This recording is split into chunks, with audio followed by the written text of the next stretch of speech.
வணக்கம். இது விழுப்புரம் பாண்டிச்சேரி ரோட்டில் கண்டமங்கலம் அப்படின்னு ஒரு கிராமம் இருக்குது. அங்கே நம்ம பண்ணி கொடுத்துருக்குற ஒரு 10 கிலோவாட் ஹைப்ரிட் சிஸ்டம். இங்கே 4 ஏசி இருக்குது, இன்வெர்ட்டர் ஏசி ப்ளஸ் ஒரு விஆர்எஃப் ஏசி, சென்ட்ரலைஸ்டு ஏசி அது போடுறதுக்கு பிளான் பண்ணியிருக்கோம். இங்கே சோலார் பேனல்லேருந்து வரக்கூடிய பவர் நமக்கு ஆன் கிரிட் சிஸ்டத்தின் மூலிமா ஈபிக்கு எக்ஸ்போர்ட் ஆகி கரண்ட்டு பில்லை ஜீரோவாக்கி கொடுக்குது. நெட்வொர்க் சார்ஜ் மட்டும் நம்ம கட்டிட்டு வந்துடுறோம். ஆனால் அடிக்கடி பவர் கட் ஆகுது. கிராமப்புறமாக இருக்கிறதுனால அடிக்கடி பவர் கட் ஆகுது. அந்த பவர் கட் ஆகும்போது நம்ம வீட்டில் இருக்கிற ஏசியெல்லாம் ஓடாது. அப்போது நீங்கள் சாதாரணமாக வீட்டில் யூபிஎஸ், பேட்ரி இது மாதிரி வச்சுருந்தீங்கன்னா லைட்டு, ஃபேனு வேணால் நம்ம ஓட வைக்கலாம்.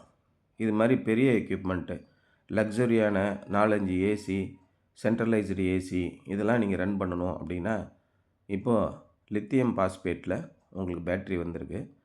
10 வருஷம் ரீப்ளேஸ்மெண்ட் வாரண்டியோடு வருது.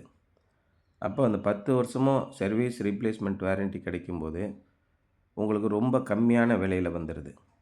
நமக்கு அஃபோர்டபுள் ப்ரைஸ்ன்னு சொல்லுவாங்க. இனிஷியல் காஸ்ட் கொஞ்சம் அதிகமாக இருக்கும்.